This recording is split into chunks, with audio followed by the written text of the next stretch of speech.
సవాళ్లను ఢీకొట్టే సంకల్పం, సమయంతో పోటీ పడే సామర్థ్యం, ఆంధ్రప్రదేశ్ అభివృద్ధిలో అలుపెరగని ప్రయాణం పోరాటం చేస్తున్నటువంటి మాన్యశ్రీ గౌరవ ముఖ్యమంత్రి శ్రీ నారా చంద్రబాబు నాయుడు గారికి విమర్శలను ఎదిరించినటువంటి ధైర్యం, పెట్టుబడి సునామీని సృష్టించినటువంటి పనితనం, వ్యక్తిగా మొదలై వ్యవస్థగా ఎదిగినటువంటి శ్రీ నారా లోకేష్ గారికి వినయం, విధేయత, వ్యక్తిత్వం కలగలిసిన టీడీపీ అధ్యక్షులు శ్రీ పల్లా శ్రీనివాస్ గారికి అంకిత భావం, క్రమశిక్షణ, చిత్తశుద్ధి, నరంలో ప్రతి స్వరంలో నింపుకున్న తెలుగుదేశం పార్టీ కార్యకర్తలకు, నాయకులకు నా హృదయపూర్వక నమస్కారాలు. అన్నదాత బిడ్డగా, వెండితెర దేవుడిగా మొదలై తెలుగుదేశం పార్టీ స్థాపనతో రాజకీయ ప్రపంచనాన్ని, పేద బడుగు బలహీన వర్గాల్లో చైతన్యాన్ని సృష్టించిన రాజకీయ రాజర్షి, తెలుగు చరిత్రను శాసించిన బ్రహ్మర్షి, ఎవరు అవునన్నా కాదన్నా ప్రజల గుండెల్లో నిలువైన నిజమైన భారతరత్న పద్మశ్రీ నందమూరి తారక రామారావు గారికి ఈ సందర్భంగా నా హృదయపూర్వక నమస్సుమాంజలు స్మరించుకుంటూ ఉన్నాను. చరిత్రలో కొన్ని ఘట్టాలు వస్తాయి.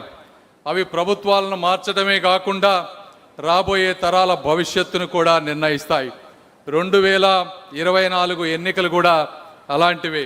ఆంధ్రప్రదేశ్ అభివృద్ధి వేగంగా జరగాలంటే రాష్ట్ర దూరదృష్టి, దృఢ సంకల్పం, కేంద్ర సహకారం తప్పనిసరి అని నమ్మిన గౌరవ ముఖ్యమంత్రి గారు భవిష్యత్తు తరాల కోసం తీసుకున్నటువంటి ఒక వ్యూహాత్మక నిర్ణయమే 2024 ఎన్డీఏ కూటమి. విచ్ఛిన్నమైనటువంటి ఒక రాష్ట్రాన్ని మళ్ళీ దేశంలోనే ఒక అగ్రగామిగా నిలబెట్టే పునర్నిర్మాణ మహాయజ్ఞం. ఈ కూటమి ప్రభుత్వ లక్ష్యాలు స్పష్టం. కోల్పోయిన పెట్టుబడులను మళ్ళీ తీసుకురావటం, నిలిచిపోయిన ప్రాజెక్టులకు మళ్ళీ ప్రాణం పోయటం, ప్రతి కేంద్ర రూపాయిని కూడా రాష్ట్ర అభివృద్ధిగా మార్చటం, యువత మళ్ళీ తమ కలలను ఆంధ్ర నేలపై నిర్మించుకునే విధంగా చేయటం మన ప్రభుత్వ లక్ష్యాలు. మన హక్కులను మనం సగర్వంగా సాధించుకుంటూ కేంద్రం నుంచి మునుపెన్నడూ లేని విధంగా నిధుల ప్రవాహాన్ని తెచ్చుకుంటూ ఒక సరికొత్త విజయ ప్రస్థానాన్ని మనం మొదలుపెట్టాం. ఈ మహాసంకల్ప యాత్రలో మొదటి అడుగు 5 అక్షరాల్లో నిండిపోయిన 5 కోట్ల ఆంధ్రుల కళ అమరావతి.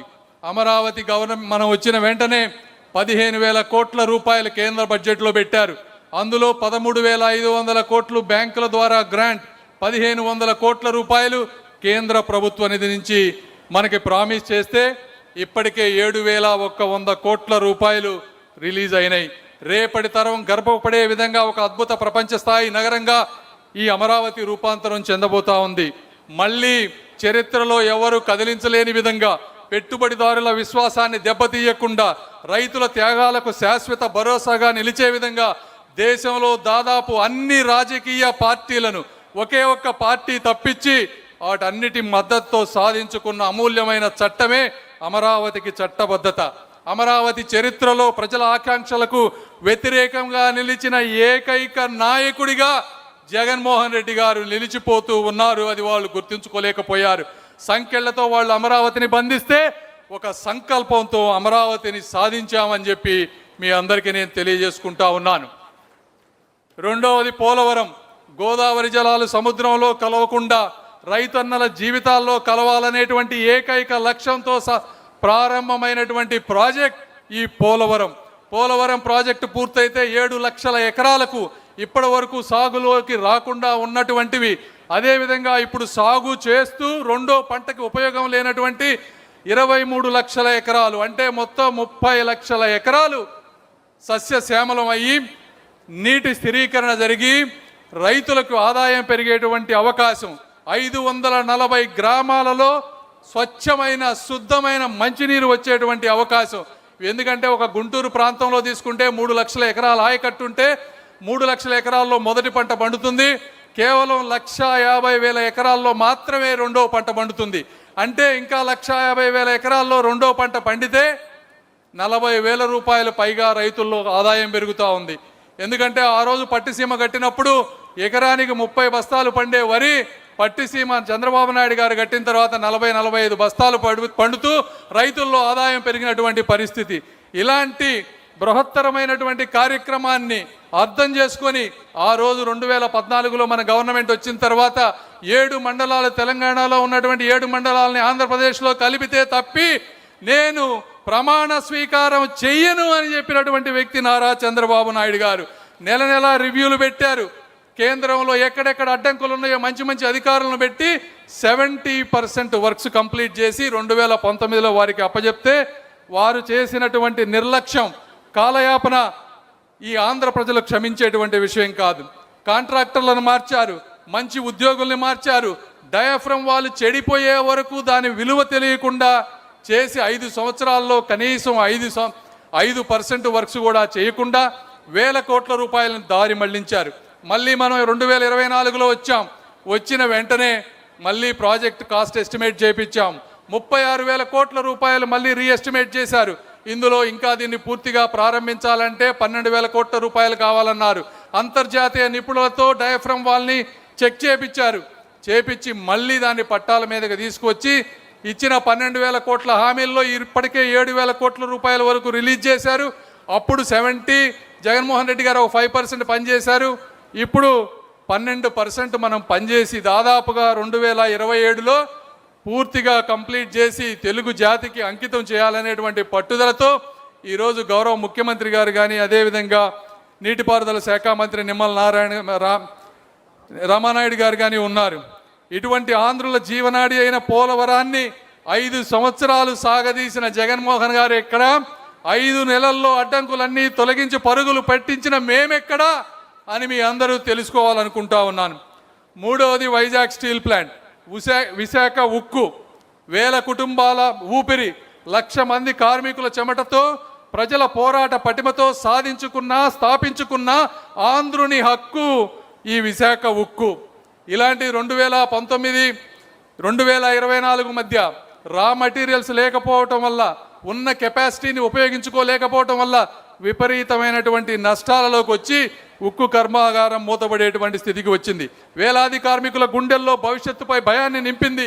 అలాంటిది 2024లో మనం వచ్చిన తర్వాత అర్ధరాత్రి, నాకు ఆ సంఘటన ఈ రోజుకు కూడా గుర్తుంది, నిర్మలా సీతారామన్ గారు రాత్రి 12 గంటలకు ఫ్లైట్ దిగి వస్తే 1 గంటకి finance minister, steel minister Chandrababu Naidu గారితో కూర్చొని 11,400 కోట్ల రివైవల్ ప్యాకేజీ తీసుకొచ్చామంటే ఇది తెలుగుదేశం ఘనత అని మీ అందరికీ నేను తెలియజేస్తా ఉన్నాను.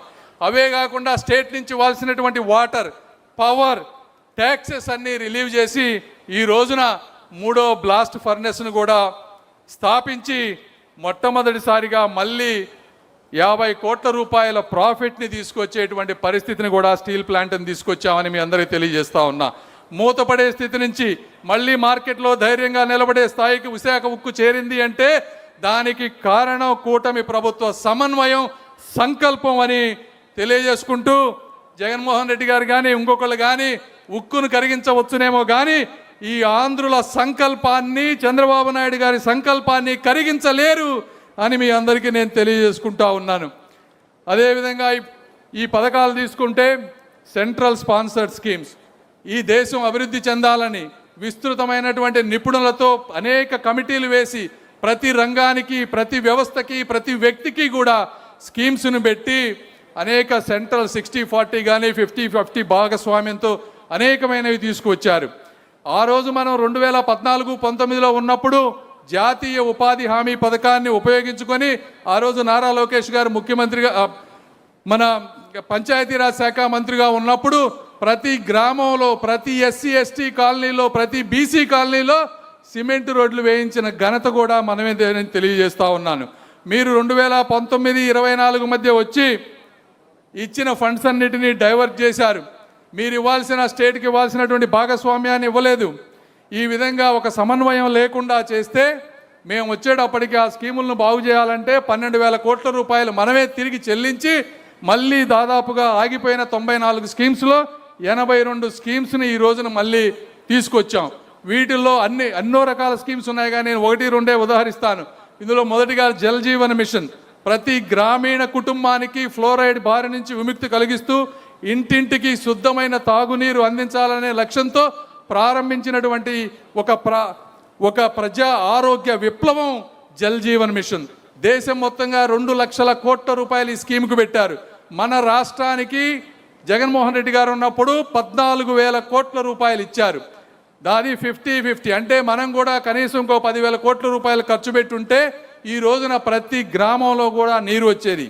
అయితే జగన్మోహన్ రెడ్డి గారు కేవలం 3 నుంచి 4,000 కోట్ల రూపాయలు ఖర్చు పెట్టి, అది కూడా ఆ ఖర్చు పెట్టినవి కూడా సస్టైనబుల్ వాటర్ రిసోర్సెస్ నుంచి తీసుకోకుండా ఎక్కడికక్కడ బోర్లు వేసి, ఆ వేసిన బోర్లు కూడా ఈరోజు ఎండిపోయేటువంటి పరిస్థితి. అంటే వాడుకున్న ఆ తక్కువ నిధులను కూడా సమర్థవంతంగా ఉపయోగించుకోలేని ఒక అసమర్థ పరిపాలన చేసినటువంటి వ్యక్తి జగన్మోహన్ రెడ్డి గారు.